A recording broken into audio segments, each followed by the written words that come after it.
Hi everyone, this is Caly Person. Welcome back for another video tutorial. Today's card features the Petal Pusher collection from the Greetery. If you're looking to make a spring floral card that has lots of dimension and color, this is it. The Petal Pusher collection comes with a background die. It also comes with a blooms die that has several different pieces for the loose flowers and foliage. And there's also a stencil set of 5 that will help you stencil all the flowers and foliage in different colors and helps you create really colorful cards. So let's get started here with a background that I die cut using the Petal Pusher background die in white, and I'll be ink blending with just a few colors for each of the stencil layers. You can achieve a really pretty colorful card with just the stencil set, but the background die really creates more dimension and texture to the card.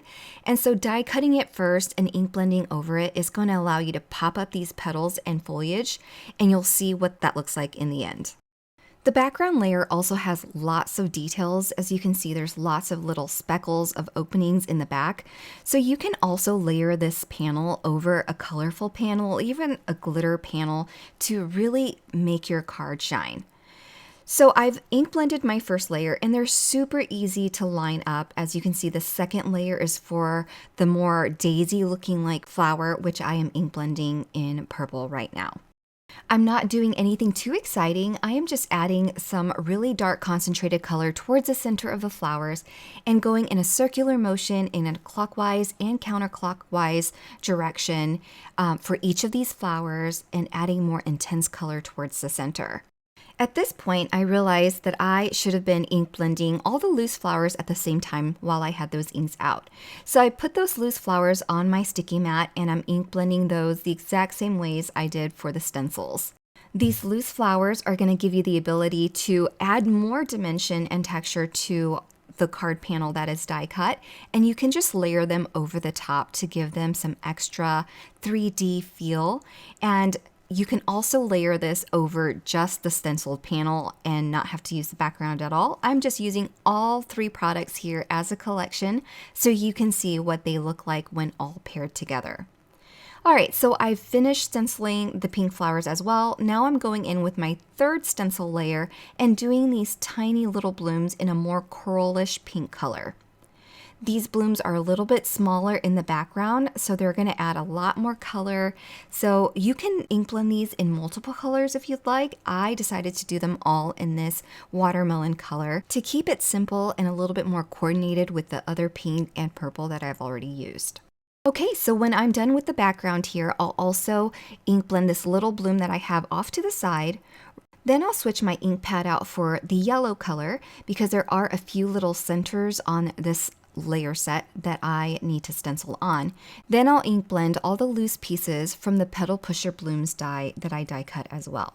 The fourth stencil layer is for the large foliage, so I'm adding that layer and ink blending with a green. Again, I'm concentrating the color towards the center of the larger stems and ink blending that color out into a softer, lighter green.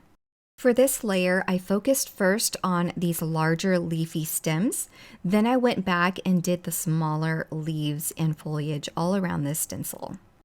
Hindsight, if I had isolated these leaves, I really could have added a second green color to the smaller foliage. That would have given my card a bit more variation in colors. Since I have multiple pinks, I could have also done multiple greens, but I didn't think of that. So anyway, I am going in and again, basing my color off the direction of the leaf, adding the darker tones towards the bottom base of each of the leaves as I'm working across the stencil layer. And again, I'll do the same with the loose leaves that are off to the side from the Petal Pusher blooms dies. I'm going to ink blend and add color to those from the center and bases of each of the foliage and leaves as well. I always recommend die cutting everything, even if you don't think you'll use it. And go ahead and ink blend all those little pieces while you have the inks out. It just takes a moment of your time. And in the end, it's better to have it than to not and want it and then have to pull everything out again to die cut and ink blend things. So this just saves a little bit more time. Now moving on to the fifth and final layer, I am just adding the stems for those leafy stems because all the other areas are for the dots that have been die cut out using that Petal Pusher background die. So if you were to just use the stencils on a regular plain panel, you would be ink blending that with the speckles of any color that you want. And since those holes are open for me, I'm going to layer this over a piece of soft yellow cardstock. Again, you can use any color cardstock for the background. That would make your card a little bit more interesting, even with glitter or gold cardstock. I'm keeping it simple here with a panel of soft yellow. Now I've added glue to areas that are more solid on the back side of this.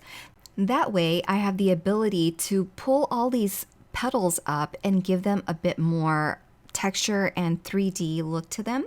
And I'll be doing that to all the foliage stems and leaves as well. As you can see, it gives your card a lot more dimension and interest. Okay, so now I'll go ahead and add this panel to a card base before I add the loose flowers and possible foliage that I'm going to use. I'm adding liquid glue to the center of these flowers, and I'm offsetting them just a little bit. You can center them as equal as you'd like or directly over the flower petals that are already there. I'm offsetting just a little bit so that you can see that underneath it are more petals.